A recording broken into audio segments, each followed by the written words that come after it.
In the great hall of the Justice League, there are assembled the world's 4 greatest heroes.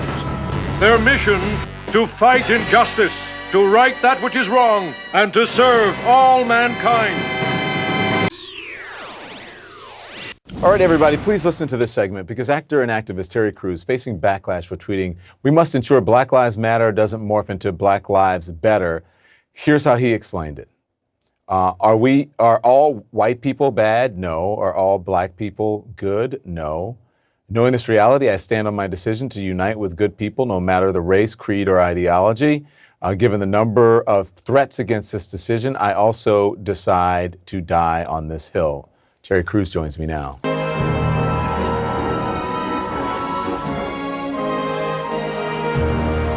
Terry, man, you stepped in it. You say that you're willing. You say you're willing to die on this hill. You've taken a lot of heat for this. Explain what you were thinking and why it's so important that you die on this hill. Well, again, I wanted to bring up the fact that there are some very, very militant type forces in Black Lives Matter, and what I was issuing was a warning.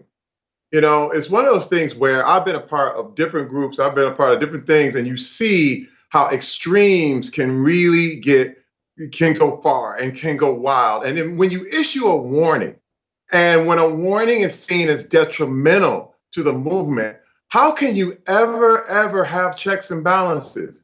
In the 60s and 70s, airplanes went down all the time. And the reason they found out why they did was because the pilots could never be questioned.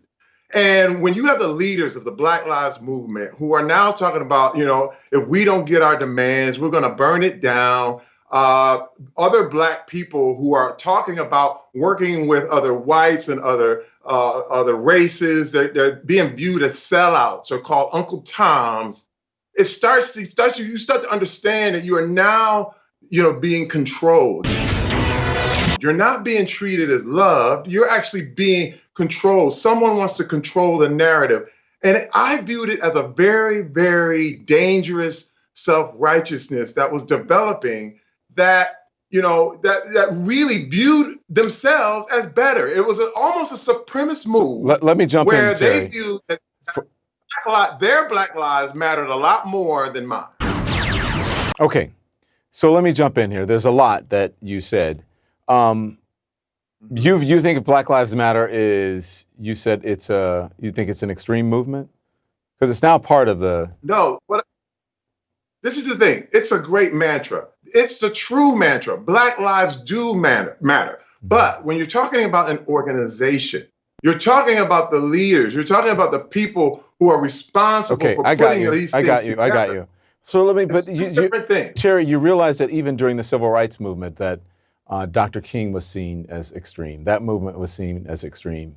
To people who don't want to make change, movements are seen as extreme. You can paint them easily as an extreme when they are not.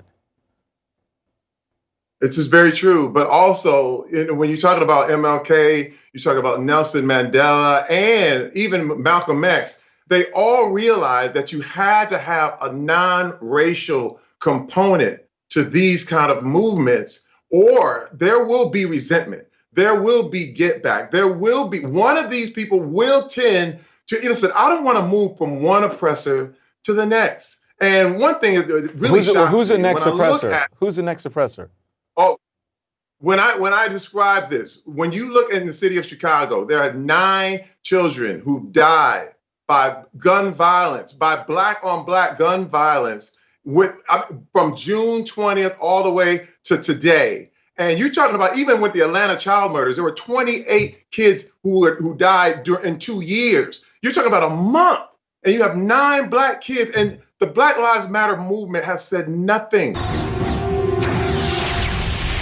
about this. What does that have to do with equality, though, Terry? I don't understand what that has to do with equality, because listen, there's crime. There are people in those communities those people aren't just being nonchalant about gun violence. I lived in Chicago. There are many people who are working in those communities to try to get rid of the gun violence. The gun culture in this country is prevalent, but I don't understand what that has to do with a movement that's for equality for black people.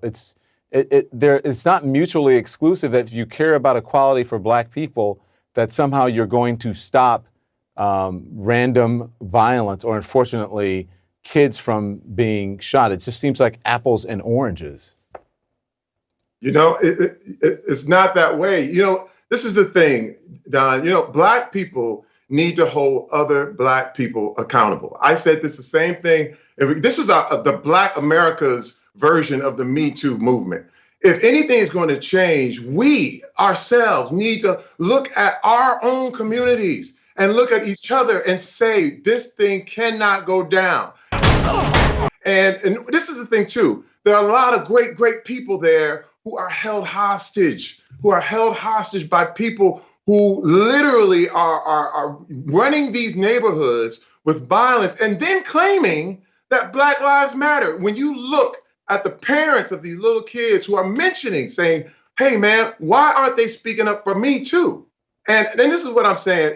When I look at this whole thing about, you know, it's about who is controlling the narrative. It's got to be all Black Lives Matter.